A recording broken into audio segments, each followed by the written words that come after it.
right, gentlemen, welcome back to another edition of The Sportsman. We got Mikey V over there with the delicious-looking Modelo. Not for me. No, Waterloo. Oh, Waterloo. Cherry seltzer. Okay. Yeah, I no adult beverages for me during the week, usually. Perfect. He's and then we till got Saturday. Yeah. Friday, Joe. But yeah, Friday, Saturday, yes. And then we got Joey D down there. Gentlemen, how are we doing? Joe, how are we? Good, getting ready. We got a big trip coming up. We're going to Mikey V's neck of the woods. Right. Gonna be New York bound. I guess Friday will be technically almost in Jersey for the tournament, but big couple days, big few days, gonna be a whirlwind. East Coast. I feel like we're doing a lot of East Coast trips lately. It's a fun time to fly around across the country, and excited to see our guy Mikey V go to the Yankees game next Saturday. Oh, stoked for that. It's gonna be a bloodbath. That's gonna be unbelievable. Man. But I'm telling you what, I don't know if that bus can hold us. I really don't. I really don't. It's gonna be interesting, man. It's gonna be a firefight. I don't know. I think that the key is to pace ourselves, because I think somebody's going down early in the count. There's no question about it. Well, and now we're recording the pod early there. That's right. But I will not start drinking. I will not start drinking until closer to 3:00. I just won't. And especially, I don't know how I'm going to feel after Friday, because I'm sure Friday's going to be one where we tie one on there. And I gotta be ready to pace myself. But listen, I'm not a child. I'm not a veteran I'm a veteran to the game, so I'll be fine. Mikey V, first pitch is 7:05. No, I mean you're still starting. I think it's 7:35.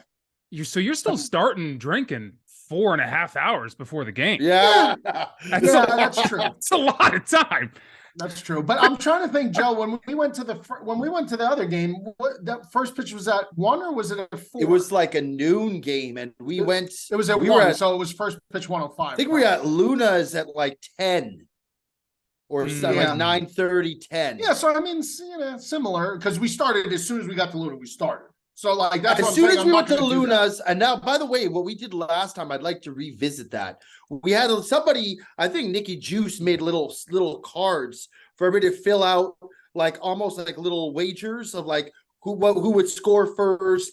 Guy who would hit the first hit. Yeah, that was quite fun. I enjoy it. I don't think anybody. Yeah, it's like $20. It's like $20 a guy, and whoever has the most right wins the pot or whatever. Yeah, I mean, listen, there's going to be gambling on. If you want to watch two cockroaches run across the floor, but not at Luna, of course, there would never be a cockroach there. But if you want to watch two cockroaches run across the floor on the street, Dinky Gas will be ready. Yeah, Dinky Gas will be ready to take that. One of my favorite stories of all time. It happened the last time you guys were at the Audi Club, I believe, and correct me if I'm wrong.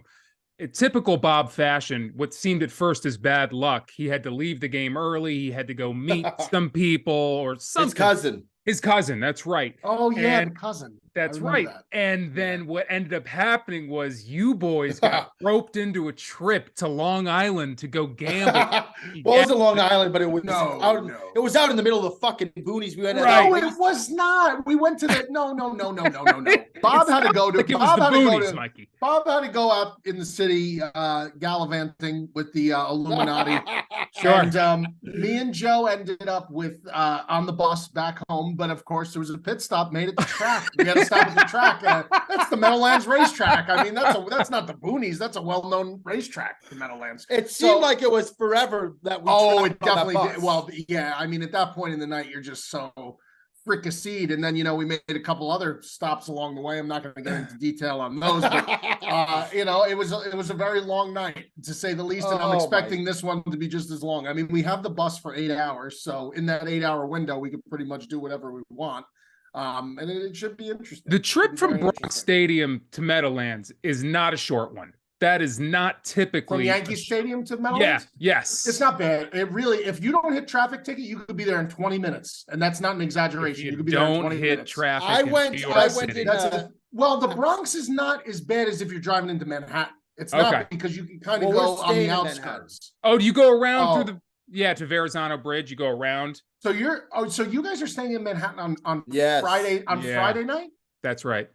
So, man, so you're going from Manhattan to Nutley back to the Bronx. The Bronx and Manhattan's not really. I will say this: I once was at a Jets game, and I had to go back in that traffic. That was horrific. Back to the city. Oh Yeah, God, it's a yes. nightmare. That was It's a a nightmare. nightmare. Well, here's the thing is that by the time the bus gets us back to Nutley, it should be at the point where an Uber should be able to get you to the city if that's where you want to end your night at 11 o'clock. I mean, it's a Saturday night. I don't think at 11 o'clock you're going to hit a lot of traffic.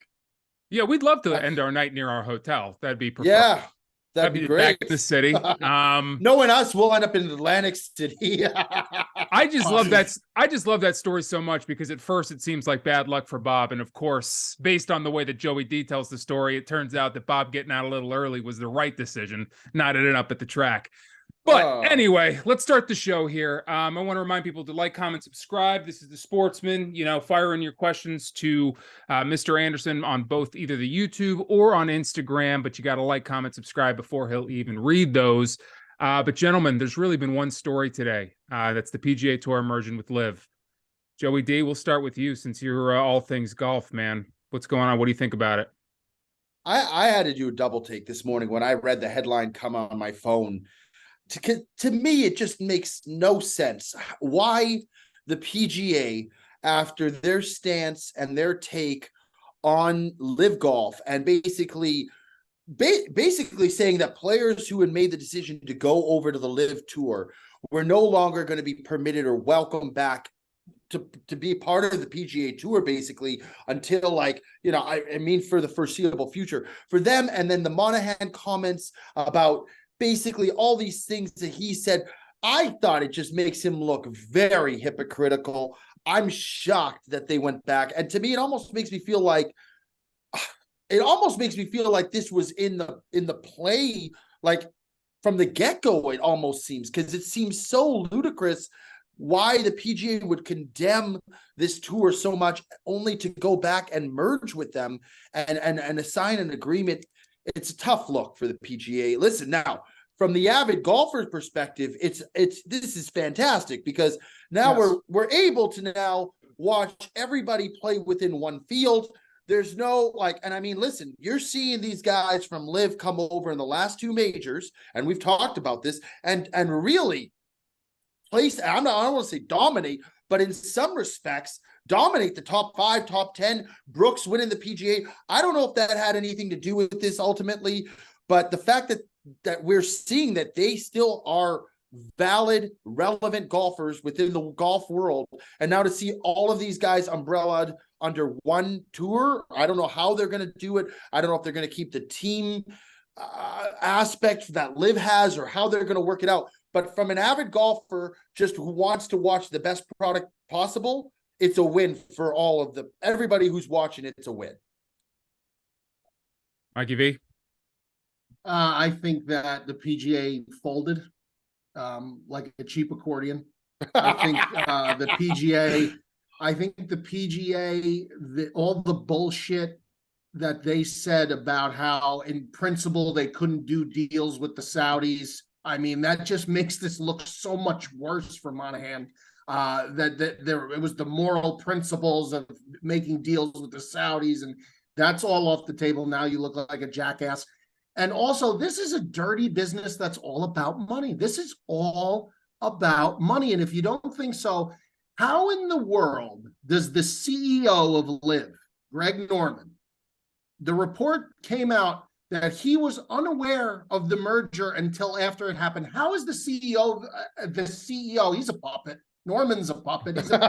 He's a paid puppet face, right? Because they needed somebody who has a stellar history in the game of golf. Yeah. They weren't going to get Jack. They weren't going to get Tiger. He's reputable. They bring in Norman. He's a puppet because he didn't even know about the merger. He's the CEO of the company. This was a backdoor, dirty deal that PGA knew they had to make. It is what's best for the viewer, Joe, like you said, because now you're going to get all the players back. But I mean, these players from PGA, man, they must feel like such jackasses. I feel so bad for them, man. And there's no loyalty amongst thieves. There's no loyalty amongst thieves, and the PGA comes out looking like a thief here. And imagine being Hideki Matsuyama and turning down $300 million out of principle, out of loyalty, out of all of these things to find out that the wool was pulled behind your eyes. Hey, Joe, sayonara. I was about to say that.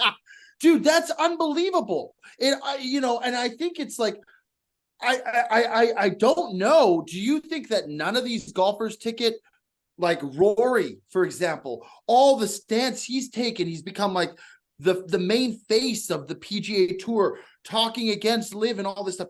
Do you think that they really had no idea that this was happening? Because if that's the case, it's a tragic. The players? Tragic. I don't think the players did. I You can't don't, see how Mikey the players V. did. I can't see how the players did if they rejected these deals. I don't think they anticipated this to happen, number one. And number two, if the CEO of one of the companies doesn't have any idea until after the merger said and done, I'm not to believe that a player does.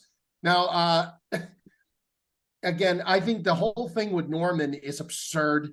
I think the whole holding the moral high ground and saying that we won't do business out of principle with certain people. Now you got to eat all those words, all that bullshit that you tried to sell to everyone is now you got to eat all of that. They have to eat all of that, the PGA.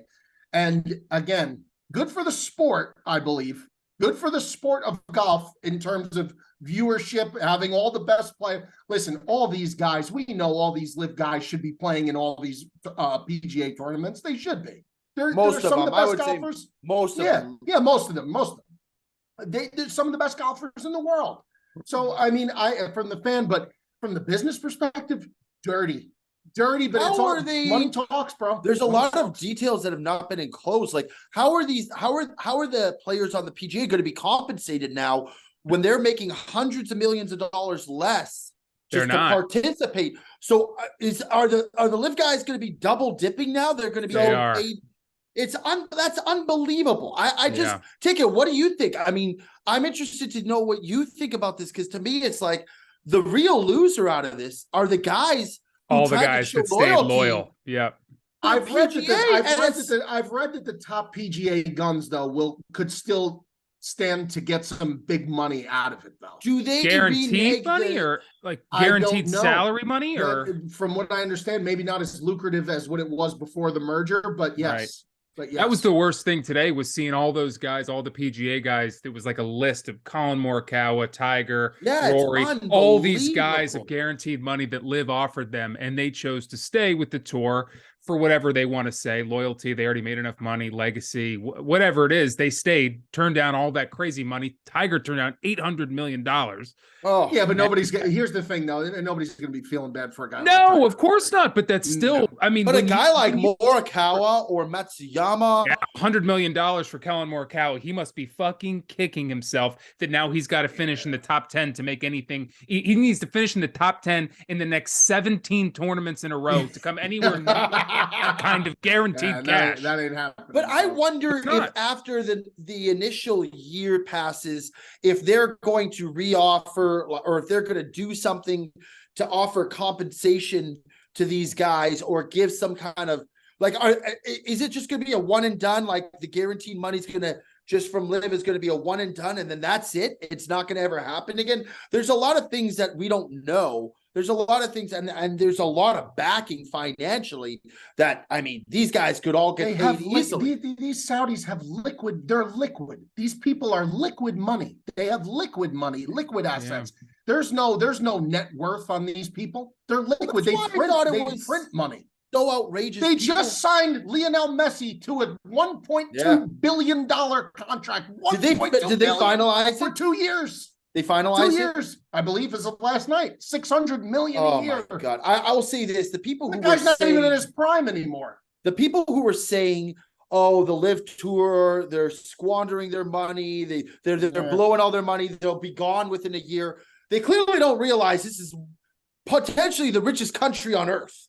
Like, I mean, they have unlimited funding, so it's like the LIV Tour was going to be around. And to your point, Mikey V, there was actually an interview with Greg Norman who alluded to the fact, this was ages ago, that he thought the end goal was basically like an amalgamation between the two tours into being one.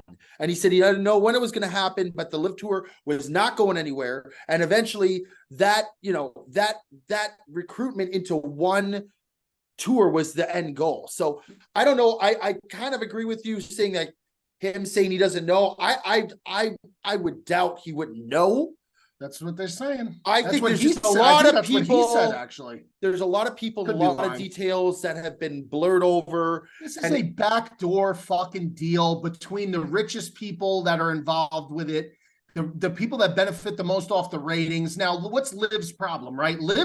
The PGA's problem is that they are threatened by the fact that guys are going to jump ship because they're going to make a lot of guaranteed money, one, and two, that some of these great players aren't going to be playing in their tournaments. What's LIV's problem? LIV's only problem is we need ratings for our fucking tournaments, right? Yeah. Now, who do they go to knocking on the door? Now they're back with the PGA. This was a filthy backdoor deal between the big Illuminati again. And you know what? Money talks and bullshit walks. Listen, Hey, people laugh about that whole theory about the Illuminati, but I will say this. There are a few wealthiest families or households in the world that dictate how things are run. And whether you believe it, Illuminati, cloaked figures, whatever you want to believe, money talks, man. And at the end of the day, I'm not saying they're going to like midnight meetings and sacrificing baby goats and drinking their blood. I'm not saying all that. What I'm saying is that very, very powerful men from a very, very powerful country with unlimited assets met with another group of very, very powerful men from one of the biggest brands in the world, the PGA, where everyone used to have to come to play if you played golf, if you were good and worth what you were worth. They came together and they said, we're not getting ratings. Our players we want all players to play in our events, and we're worried that more guys are going to jump ship. So fuck this. Let's just make all the money we can at once. And that's what happened. At the expense of everything. They don't give a shit about Colin. You think they give a fuck about Colin Morikawa? No. Come on. They don't give a shit about any of these guys. None of them. When you say that, it makes me think. You ever watch the movie Eyes Wide Shut, where they go to that? Tom Cruise? Yes, Nicole Kidman, and they go to that party with all these high-end people. Government. That's what I think about when you say shit like that. And people want to laugh about it, but at the end of the day, you'd have to be. I don't know how far off that is. Yeah, no. This whole deal, though, this whole deal went down a lot quicker, I think, than it ever would have. Because Brooks won and the PGA stood its ground as long as their argument made sense. Back-to-back majors. Yes, correct. That's right. And they according to Ticket, though, he's not to mince. There was 5 years. I'm not going to let you bring it back down here. I'm not going to do it. I'm not going to do it. But there were 5 years where he was absolutely nowhere to be found and just kind of blew everything he did. Injured. Yeah, he still played, Mikey V. Still played. He did, but some might say Brooks played was blue the leads. Final straw that broke the camel's back. Yeah. But the point is, the PGA kept their loyalty legacy argument until the bottom line started getting affected. The second it did, the second Brooks started bringing a bunch more people over to LIV, PGA said, you know what, let's get this deal done. And that's what they did because it's about money, like Mikey V said. It's supposed to be based on skill. And they merge, and now all the pending litigation, that's like a little sweetener to the pot. We're going to drop all the lawsuits and all this, we'll wash it all away. Don't worry about it now. This is as dirty gets. And you know what?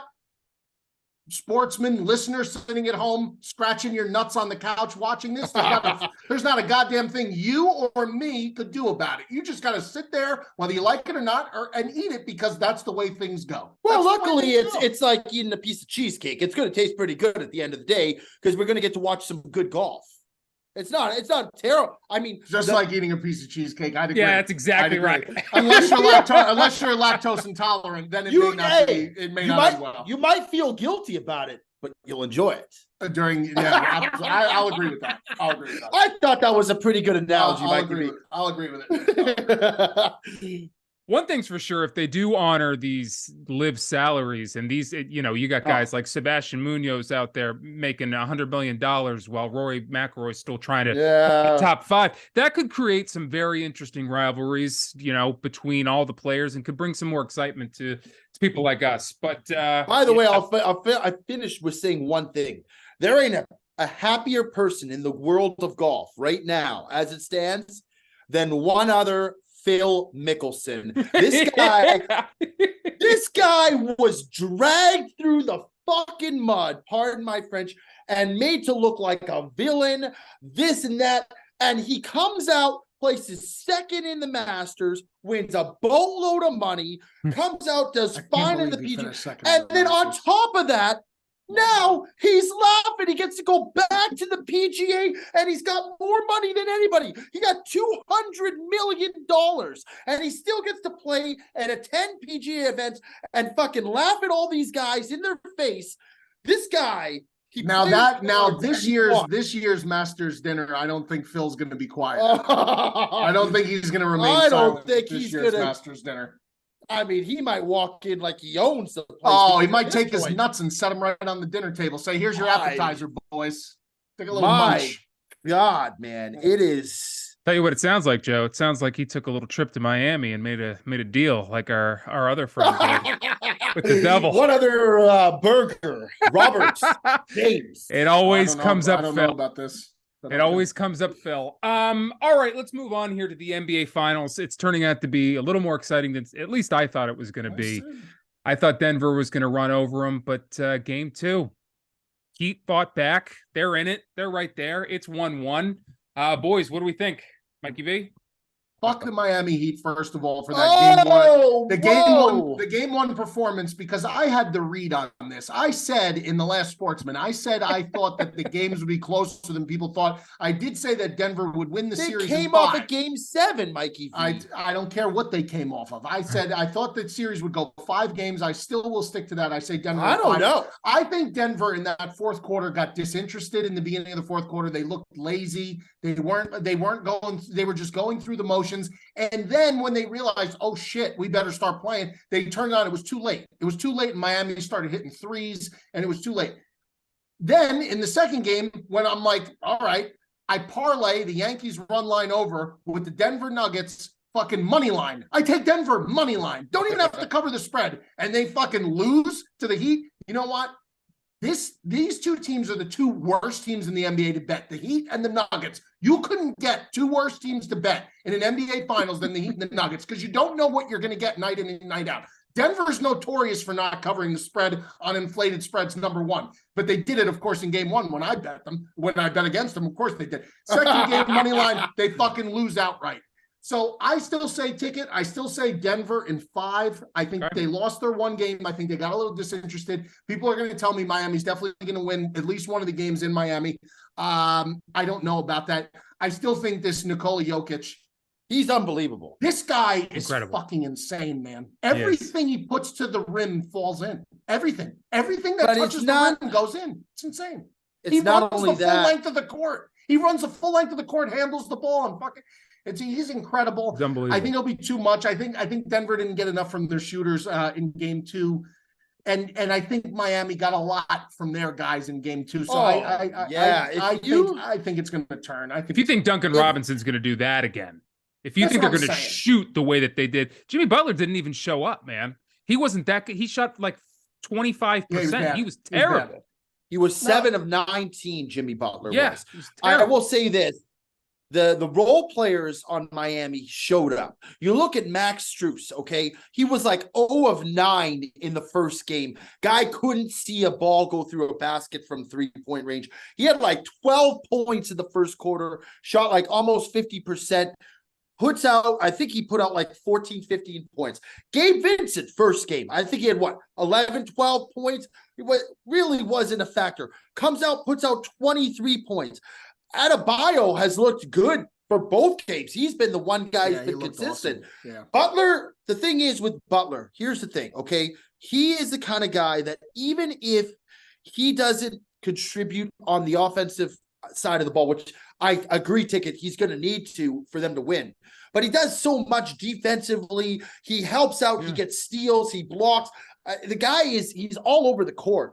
And I think the bottom line is I still think the Heat are the best coach team in the NBA Finals by a long shot. That's fine, but that I just don't think that means anything, though, Joe. Look at who they're playing with, man. They're peying with a bunch of fucking misfits. I know that. I just think the coaching, it got them there, but I don't think the coaching is what'll put them over the top against Denver. I think they'll just need Jimmy Butler to. This is going to go six games at least this series. Wow. I think Miami's going to win at least. Miami is not. They're not listening to what people are saying. They're not folding. They're going to keep playing hard, and they're going to keep pushing the envelope. And Denver, for all intents and purposes, in the past have never really done anything from a playoff standpoint. So they're going to have to really show up, and they're going to have to play good. Now, Jokic is always going to do good. Jamal Murray, to me, is the X factor. The first game, Aaron Gordon was unbelievable. Jamal Murray, though, he needs to keep playing the way he did in the LA Lakers series, because he was white hot. And if he plays like that, then they have to respect him more. And Jokic and him together, I do think the Nuggets still win the series. But I'll tell you what, the Heat, they are a team that will not quit, and I respect the hell out of them. I think it's impressive what they're doing. I got a lot of respect for him. If I'm leaning one way or the other, I'm much more on Mikey V's side. I think it's very likely that it's going to go 5 games. I just don't trust the Heat. Not against a team like the Nuggets. I don't trust that Robinson's going to do that again. I don't trust that Butler's eventually going to catch heat. Could he? Of course he could. He's an incredible player. But I just think he seems to fold in these big moments, especially the NBA Finals. Can't get it done. And these other guys, Gabe Vincent, that's a great game for them. That's a career game for them. They're going to remember that for the rest of their lives, but I don't think you're going to get it out of them for another 2, 3, 4 games. I think it's a lot more likely the Nuggets end up squashing these guys in 5 and win the next 3. Do we know if Tyler Hero is going to make an appearance in this? I don't think he finals? is. I don't think he is. There was reports that said initially that if they went to the finals, that he was going to at some point be available for them. And I'll be honest, that would be a huge asset, even if he was at 60, 70%. He's better than some of the guys they're pulling off the bench. I think he would be a huge asset. Yeah, but a shooter that's limited isn't much of a player at all. It's not like getting a LeBron James that's at 60% or a small forward of sorts. That's true. Getting a guy like Tyler Hero, you need him to be 100% to be effective. By the way, why isn't there a game tonight? The NBA is so soft. Stupid. How many? How do you go from Thursday night game 1 to Sunday is the next game? How the fuck does that happen? I understand there's an NHL, there's a Stanley Cup final. I get it. By the way, Vegas is unbelievable. They're incredible. They're incredible. They're a machine. You want to talk about guys though who are gritty, who are fucking putting their bodies through it. The NHL guys, they're back at it. And you want to talk about a team that you could rely on to bet the Vegas Knights. You take overs with the Vegas Knights, you make money 79% of the time. 12 goals. I understand. And the over-under on that game, was still 5.5, which made no sense. It's unbelievable. The first period over 1.5. I thought I saw that bet and I was like, I don't know. And they fucking hit it easily. Vegas. Every time Vegas plays, the over hits. Every time. They're unbelievable. Mikey V, I will say this.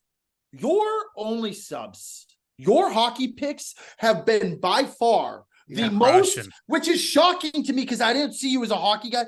When you probably hit up between 60 and 70% of your hockey bets. For the playoffs, you've been on fire.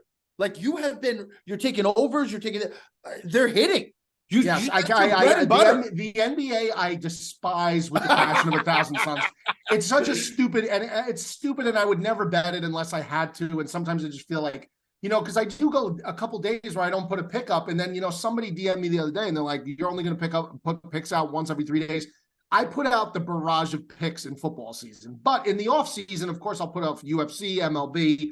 Playoffs, college basketball. We did very well, but NHL this year has been the thing. But I said to the guy, I said, if you want me to go across the board picks on MLB so you could lose your mortgage, because nobody wins that baseball way. Is the worst. No, baseball is the worst sport. I'd rather bet MLB than bet the NBA, Joe. That's how much I think the NBA is such dog shit. Now, that being said, this Saturday, Yankees, Red Sox.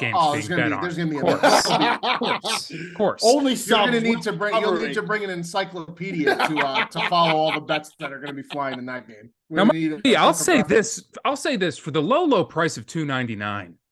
It is. That guy can go fuck himself because if you're paying, that's basically what I said. Politely, you're paying $2.90. I was like, you could leave. You're paying $2.99. Joe, that's exactly what I said. If I'm paying $10.99, Mikey, I want a great pick out of you every single night. $2.99, I want when you feel like a good pick's there, I want you to throw it up for us. And that's all we should be asking for. It's $2.99 a month, man. I said to the guy, I said, Joe, I can't get a cup of large coffee for $2.99. There are guys like this. You ever heard of this Vegas Dave? He's charging like $100 a month. Yeah, well played. $100 a month. I see these guys charging thousands of dollars for the season. You get a full season of MLB picks for like $3,000, $4,000. You gotta be hitting at an 80 percentile. Nobody is hitting at an 80% clip. Nobody. They would be a billionaire if you were hitting at an 80% Vegas clip. Dave will have you believe he is, and he's the biggest play of the month. That guy's Let me ask you something. Why does Vegas? Ask yourself a serious question. If you believe Vegas Dave, I don't even know. He's nobody in my eyes. If Vegas Dave is that good, why does he need to sell you picks? If he's that good, shouldn't he be sitting on mountains of cash like King Gracious? Why? Because why he wants to get sainted? He was basically like excommunicated out of Vegas. Like he was kicked out. Like he was. So he can't gamble. He's saying he can't place a bet. I don't know too much about it, but based on what I know, and people, if you know, comment below because I'm not sure. But from the story that I understood, is he won so much money that he won that he was ousted from Vegas casino. That's the story. That's the story, Michael. That's the story. See, Al Capone's in the black book. I know. I don't buy it. Apparently, so now what he's doing. Vegas Dave, Nicky Santoro, Al Capone in the black book that they've won too much money. They're bounced out of Las Vegas. So he can't go out on the street to a bookie. He can't download Caesar's Sportsbook like every other jerk off in the world and put in a bet. Sell that shit to somebody else. This is incredible what people do. People are so deceptive, man. Well, I tell people outright. The Las Vegas Review does say that Vegas Dave got a 3-year sportsbook ban. Why? I'm not going to read the whole article, but it's saying he must stay out of Las Vegas Sportsbook for 3 years. A judge ruled. Judge ruled. You know what that means? If a judge was involved, he did something criminal. If a judge was involved, he did something criminal. Not because he won too much money, because he was either shaving points, he was either running a book, or he was doing something illegal. If a judge decreed it, there's a reason why. He did something illegal. I mean, this is a whole because he won too much money. I mean, there's a whole article here. I don't know, but if that were the case and you won the Powerball, you should be banned from buying scratch-offs for the rest of your life. Bottom line is, for a cup of coffee, you got Mikey V's. And I think I'm more entertaining and I'm better, to be honest. I'll go against Vegas. Football season, you put me toe-to-toe with Vegas Dave, NFL Sunday, I'll come out on top. Can I just say something, gentlemen, on a side note? Go ahead. I can't fucking wait till NFL comes back. We are now embarking on the toughest, most just awful part of the sports year. We were spoiled. We had March Madness. We had the Euro Cup earlier. We had all this shit. And now it is like a fucking wasteland. All we got is baseball. No offense to people. I'm not hating on baseball. But I experienced this last year. Baseball is not easy. You need to know your shit with baseball, or it will wrap and you can still get fucked because that's why they play 162 of those fucking things. It's because every fucking game you never know.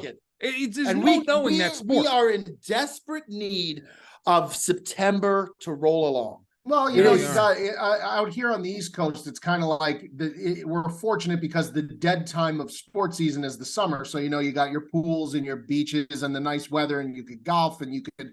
Baseball should be kept like. I will watch a lot of Yankee games. I have it on behind me.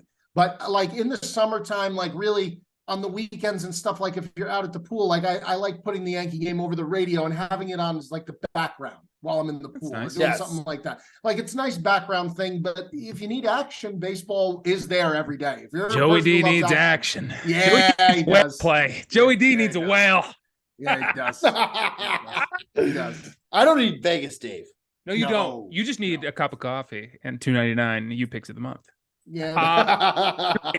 All right, boys, let's move on here. Let's move on. You know, I just don't give a shit about the Scottie Pippen thing and Michael Jordan. That was absurd. And by the way, I will say on this, he is becoming more and more obnoxious with every interview that I see.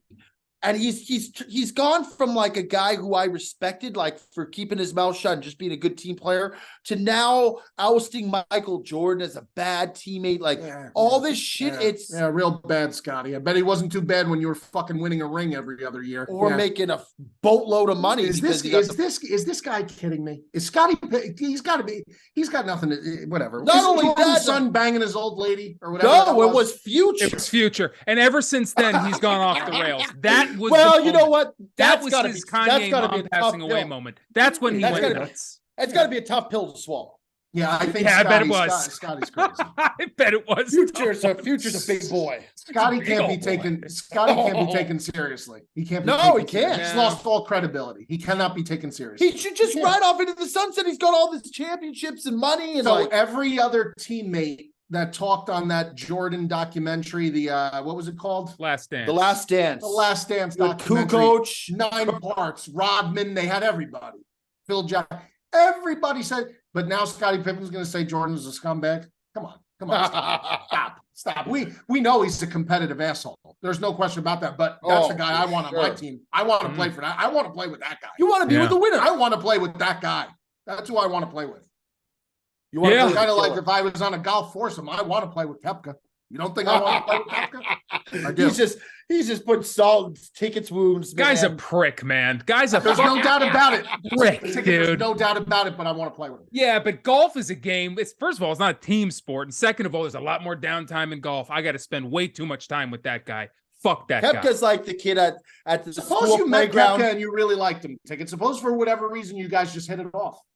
Yeah, I could see that happening for sure. See? I'm a regular. By the way, I was at golf today. I saw Ticket's guy. Do you know Ticket's #1 guy to golf with? Take a guess. He's in the acting world. I mean, he said Scorsese last week, didn't he? Well, I don't know what answer that was. Not an actor. Okay. Jason Bateman. Jason Bateman.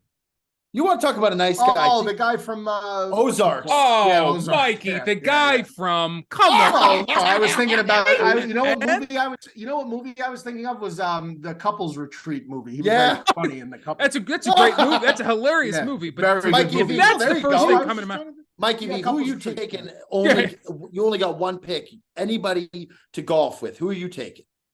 Could be any actor. It could be any person on the planet. Anybody. It could be a president. It could be anybody. Say your father. No, he's not. My dad. People respect that. My dad don't golf. People want to go.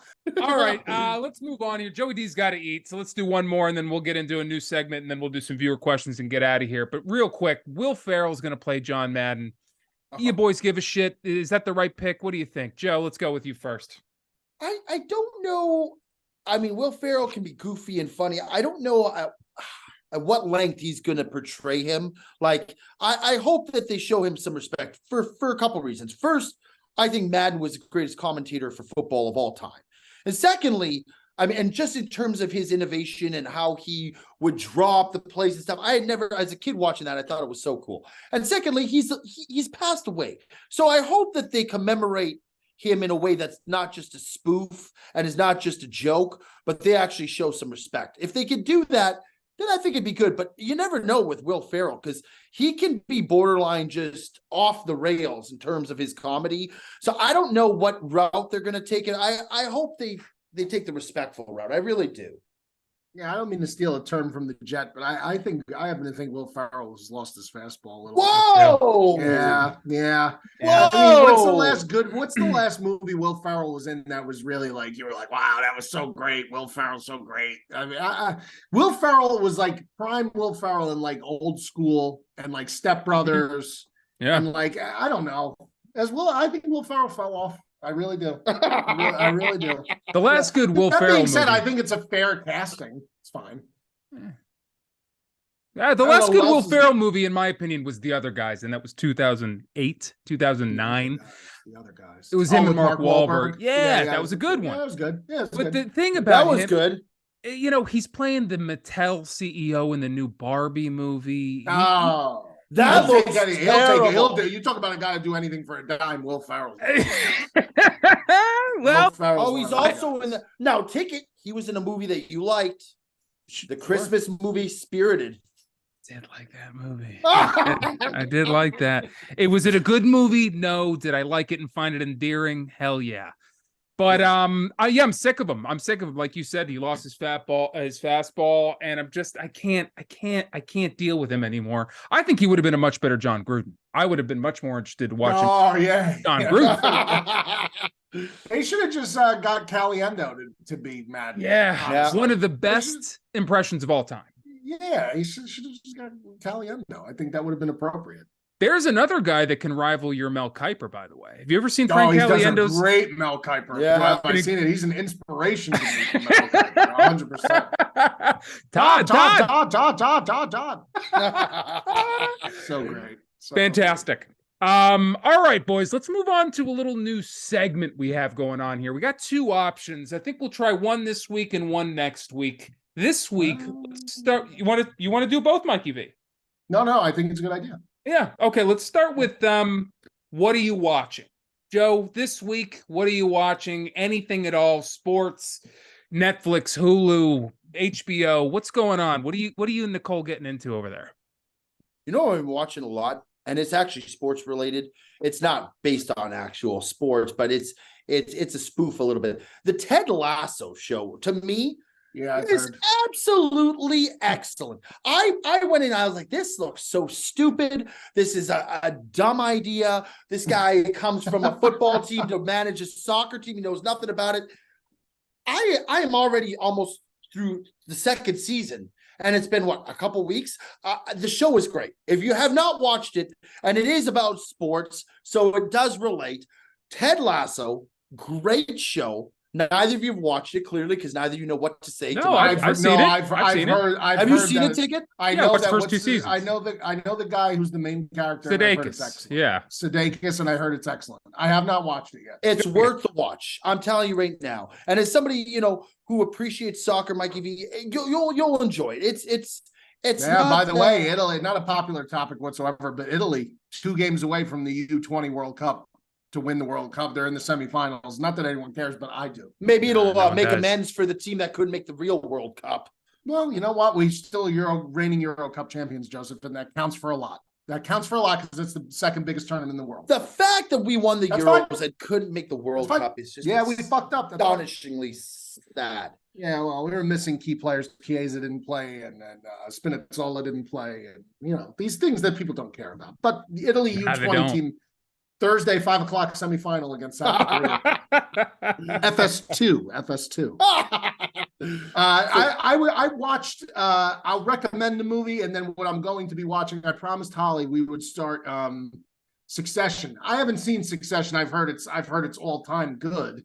I have not seen it. Joe, have you watched that or no? I watched like 1 or 2 episodes, and you didn't like it. And I kind of just was like, this is a lot. You don't like it, Ticket? You've watched it, you don't like it? I mean, how many seasons are you going to watch these guys fight? Who's going to take over their dad's company? I mean, how many seasons? How many seasons do you need? I promised her we would watch it. Now there's a very good possibility. She's blunt and brutally honest. So it's possible we could start it and she may poo-poo it right off the bat. I have heard it's excellent. That's what I've heard. From multiple people. So and including Nicole was the person who told me to start watching it. So I am going to give it a second chance. Once I'm done I'm watching Dave right now and Ted Lasso. It's great. It really is. Yeah, it is. Once I'm done with those 2 shows, I'm going to go back. So I think you should give it a try, Mikey V. Then I watched this movie. You know who I thought is terrible in it? Is Macaulay Culkin's brother. Plays one of the most obnoxious characters. Kieran. He plays one of the most Kieran McCulkey. Kieran McCulkey. He's one of the main characters in it. And he plays one of the most obnoxious characters. I couldn't stand him. 2 episodes in, I was like, I'm out on this guy. They should have used Daniel Stern instead. Mikey V, you watching a movie too? You about to throw a movie in there? I watched a movie that Little I Mermaid. recommend. I watched Between the Two Ferns. The Zach Galifianakis movie. Oh yeah, you were raving about that. Oh yeah, so funny, man. That's fantastic. So that's the guy I think he lost his fastball. Yeah, he definitely did. He definitely did. I don't think so. He definitely might have. I don't know. I haven't seen him in any recent Since The Hangover. since The Hangover, he put up a well, this ton was of after stuff. This was well after way The after Hangover. it. Yeah, this was. Well I after. understand that, but I'm saying recently he did some comedy stuff and he's kind of fallen off. I haven't seen This is him. a movie you should. I would recommend I'll watch it. Going into the clouds before watching it and then watching it, and you'll really get the full effect. Couple of Nimbus clouds. Yes. Not the cumulus, but the nimbus. not the stratus. I'm watching a little show on Netflix called, it's in its 3rd season currently. It's like a sketch show. They're bite-sized little skits. It's called I Think You Should Leave with Tim Robinson. You know what? All my buddies texted me this fucking show ticket. Phenomenal. And they sent one clip of him driving a hot dog car through a building. And I didn't think it was funny at all. Mikey, that is one of the I didn't think that guy was funny at all, man. Oh, it's very absurd for one. He's a very absurd comedian. He was on SNL for a long time. And there's this sort of like GIF, or I don't know what you'd call it, this cutout meme that's been going around on a lot of these betting Instagram accounts. It's like when you see a crazy bet and you see him going, "Are you sure about that? Are you sure about that?" So I'm sure you've seen him around. He's very, very funny. Mikey V, I would implore you to give it another shot. Watch it. I know. You another one. I will say this. I already got my balls broken. I will say this. As cold as some of Ticket's takes were last week with sports, he is a guy I will always ride into the front gates of war. When it comes to entertainment, movies, and television, Ticket's your guy. Well, I mean, Ticket looks like fucking Alfred Hitchcock compared to Bob. Joe, you too are very good. You showed me that one movie with Justin Timberlake about the drugs and Alpha Dog. Alpha Dog. That's a good movie. If anyone's ever seen Alpha Dog, that is based on a true story, which is nuts. You should watch that. If you're talking sports movies, you should watch the Air movie also. Yeah, I thought it was good. Yeah, it's all right. Oh yeah, Ticket didn't like it. Ticket didn't like it. Yeah. That's fair. Didn't like the Michael Jordan should have had. It was so distracting that he had no lines. It was bizarre. That was bizarre, but I still think it was well done. I think it was if you think Michael Jordan sat in those meetings and let his mommy talk for him all the time, he was afraid. He was afraid of his mom, though, bro. Yeah, sure, definitely was. But he didn't have. And by the way, his mom was instrumental in getting him all the percentage of shoes deal. Yeah. Like he wouldn't have got that without her. Oh, I'm not saying any of that, but I'm not saying he's walking into Converse, Puma, and Adidas, and then Nike, and not saying a goddamn word. Do you not think that they ran it by Michael before they made the movie and he approved it? I'm sure he did. I'm just saying, or I don't even know if he did. I don't know if he gave a shit. He had to approve it. The point is, obviously, he didn't want somebody to play him. But what was there to approve? He wasn't in it. There was nothing to approve. I think he didn't want somebody to play him, but when you get to GOAT status like that, that's pretty impressive. That's a nice, convenient argument for Ben Affleck if you just made a bad decision. Yeah, Michael didn't want anybody. That's why. All right, boys. What are you watching? We'll try another new segment next week. I like that one. As long as we keep watching shit, which I know you boys typically do. It's not a segment with Bob, you know. He's not watching anything but cringe YouTube. No, all right, boys. Let's move on to viewer questions. The first one's coming from Easton Atwood. Based on the conversation from the last podcast, who are the biggest killers in the NFL? Wow. The biggest what? Killers. Oh, killers. I'm assuming defensive players, big hit guy. TJ Watt. I don't think necessarily they mean defense, do they? Maybe offensive killer, like a Tyreek Hill. It's very vague. Who are the biggest? Yeah, it's very vague. Tyreek Hill's is a killer, I suppose. Quarterback, Mahomes. I'll go wide receiver. Wide receiver, I would go Devontae Adams. Guy's done it for years. I don't know. And then I would go defensive player. By the way, I would throw Kelsey in there too, because the guy is just. No, he's a killer. He's a killer. He is. He's literally a killer. And then on defense, I would go with TJ Watt. The guy just makes play after play after play. And he's a game changer. To me, I think those guys are, that's an easy pull, but Mikey V, you didn't like the Devontae Adams. Who would you take over him? It's not that I didn't like Devontae Adams. I just said if I had to pick the killer wide receiver right now in the league, It's got to be either Jefferson or Jamar Chase, in my opinion. I just think they're the two biggest killers right now. The reason why I said Davante Adams, because Devontae's been doing it for a long time. Yeah, I just today, if I had to pick somebody, I would take Justin Jefferson over. Quarterback is Mahomes. It's not even fucking remote. I would say Josh Allen's up there, but hopefully he's got to do something in the playoffs this year, because hopefully he's going to be healthy and he's going to be able to put on a barrage. The other guy I would give, you know who I'd give? Joe Burrow is a fucking killer. Yeah, he's a killer. He's a killer. I think of Rodgers when I think of killers. Like, Rodgers has killed me so many times. I mean, I've just watched Rodgers. I mean, Rodgers is a stone cold killer. Like, maybe not in the playoffs as much, in the late playoffs, but regular season into the early playoffs, Rodgers is a stone cold a killer. I mean, this guy would just come back. It was almost automatic, this guy. And Brady was a killer too. I mean, I know you don't want to hear that, but Tom Brady was a stone cold killer. Randy Moss was a killer too. Yeah. That guy was. Who taking? Now on defense, I'd say Micah Parsons. He's a killer. Yes. Pat Surtain in Denver is a killer. He's one of those guys who could flip the game on its head in 2 seconds. Yeah. You know who's going to be a killer and friend of the pod too? Oh, who? Aiden Hutchinson is going to. I know Mikey V don't like him because he's a Wolverine. This kid has some swag, man. Yeah. I love this kid. And he plays in our division. So I'm not being biased. I love him. I thought you were going to say Kenny Pickett. I thought you were going with Kenny Pickett. I like Pickett a lot. I think Pickett's a nice guy. I can't anoint him a killer yet. No, I know, but I thought Joey D had a respect. I thought it was going to be a respect play. I'm going to go with, my initial thought with the wide receiver thing was Jamar Chase. Once you said Jefferson, I probably would take him over that, but just honoring my gut choice, I'll stick with Jamar Chase. And then on defense, I was going to say Micah Parsons. You got the Bosa kid in San Francisco. Nick Bosa is a killer. Is a killer, man. He's unbelievable. I like tell you he's a killer. Aaron Donald. Do you think he's still got the juice? Yeah, I do. I still think he's probably better than 85% of D tackles in the league. Yeah, I would take him. Yeah. A lot of people are thinking that he's kind of checking out. I hope not. I hope he's not. By the way, we forgot our guy from the Cleveland Browns. Who? Myles Garrett. Myles Garrett is It's very good. It's very arguably the best defensive player in the NFL. Yeah.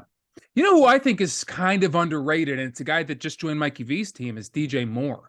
I like DJ Moore. You love yourself some DJ Moore. I love DJ Moore. I love those little gadget guys. I love Deebo Samuel Tick's going to be taking a lot of prize pick options on DJ Moore. I love DJ Moore, man. I love me some DJ Moore. But you know what? I used to like Chase Claypool too, and you saw how that worked out. Another Bear. But we need a full off season with Claypool. Yeah, you really do. All right, one more viewer question, then we'll get the hell out of here. Bell Dirk asked, Cold Cuts, please read this or have someone else read it to you. Acknowledge a baker's dozen is 13, please. Everyone knows why I'm asking. How are we still? I don't understand how people are asking. What are we talking about? This is a thing that came from the Bob to Sports thing where Bob and I could come to a decision. Bob thought a baker's dozen was 6. And I said it was 12. Wait. Have you never seen this clip? Bob thought a baker's dozen was 6. I mean, 6? I am not making that up. Everyone in the world knows a dozen is 12. That's what I said. I said it's 12. So what do you think? A baker's dozen, the baker was shorting you half the fucking order? That makes no sense. I don't know how Bob said 6, and I said, what are you, dumb? It's 12. And then I look like the real dummy because apparently there's an extra piece put in the dozen. Yeah, that's a baker's dozen, Joe. That being said, I would say this though. If someone were to say what answer is much worse on a baker's dozen, 6 or 12, 6 is much worse. 6 is like the but you're gonna, unfortunately, you gave Bob the out because you corrected him with the incorrect answer. That's correct. Which makes it look worse. But in reality, to me, the fact he said 6 on paper, 6 is one of the dumbest things. 6 is like the question that you put the answer on the multiple choice that you look at and you're like, that's just absurd. Like who would actually answer that? Never be. Right. Yeah, that's right. The process of elimination. They totally disregarded Bob's stupidity and It's went like, what right they for were- you. If they were like, what state is the largest state in terms of square footage? And they were like Texas, California, Alaska, or New Hampshire, or Delaware, or Bob Rhode Island. Bob said Rhode Island. And meanwhile, just flew under the radar. This is what this kid does. As he He does. does. He skates I by, took man. all the slack And you know what? for it. I blew him up on the top 5. And a lot of people took my back today, Joe, on that top 5. Did they really? Where he said the bar scene. A lot of people said that was such bullshit. Ticket. What did you think about that? It was 100% It was, bullshit. right? Thank you. 100%. That was such 100%. The fact And that also- it was 5. McSorley's is one of the great establishments this country has to offer, by the way. No, Forget me. I give Joe a pass on that because he's not from this area. He's not Sure. even from. He's from Canada. So but Bob has no idea what McSorley's. You know how many DMs I had today about McSorley's? Now I'm not going to send them because then Bob pretzels that into me talking about the DMs. I'm not going to do that. But I'm glad Ticket came to my defense here with the McSorley. Well, It's incredible. There's been a little olive branch that's been passed out this episode between Ticket and Bear Down here. There was never any animosity between me and Ticket. No, there wasn't. Not on my end, for sure. I just wanted to make sure I was going to that A game. couple of weeks That's ago, the I only thought I thing had to fan the flames. I just couldn't. You know what else? I still say that we spend so much time talking to each other day in and day out. Yeah. that it's inevitable. It's like being with your wife. Inevitably, you're going to get an argument. Ticket, I have a question for you on Sportsman right now. Sure. I want to know, you just went to, I mean, not so much Vancouver, but Whistler. Sure. Tell me what Whistler is like to you. How great was it? Well, I'll say this in general. I've been to Seattle before, and it's disgusting. It's nice. It's on the water, but it's kind of dirty. It's filthy. It's like a lot of American cities. Vancouver is right over the other side. Right on the other side. I landed in Vancouver, and this city looked like it was a city from the future. It was the way they integrated the nature into that city. It's right on this the water. It's beautiful. You take the most beautiful drive.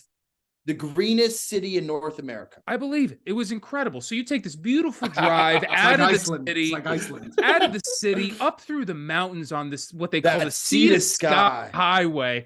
And you are just going past just boulders sticking out of the water, and just, it's gorgeous. Then you get to Whistler, and it's this just picturesque, beautiful little town. I'll say this, Joe, I give you your props for it, man. I didn't want to believe it. And you know what else too, Joe, that blew my mind?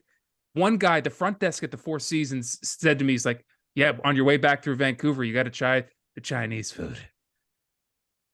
There you go. That's what he said, man. If you don't think on our trip, Tick, we're not going to hit a Chinese spot up, you are sadly mistaken. I got to apologize.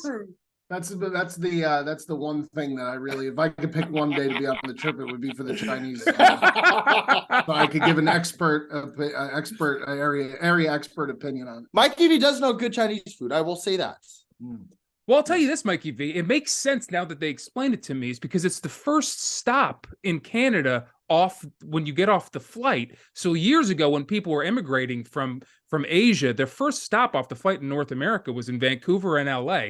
And that's why there's such a huge influx of Asia. No one gives a shit. All right. I was listening. Yeah, I mean, it made sense when he explained it to me, but it really doesn't fucking matter. I'll just shut the fuck up. Bottom line, Vancouver, Whistler, excellent. Yeah, it was fantastic. It really was, and I look forward to that trip, Joe. It's going to be a lot of fun, as was this podcast, boys. Another good one, another Sportsman episode. Make sure you guys like, comment, subscribe. Make sure you direct your questions to the Sportsman Instagram page, where Mr. Anderson will be filtering through them and bringing them to us, and we'll have them on the show. So make sure you go ahead and do that. Like, comment, subscribe on the Instagram and the YouTube. Another good one, boys. That's Mikey V up there. That's Joey D down there. I'm the Big Ticket. Till next week, folks.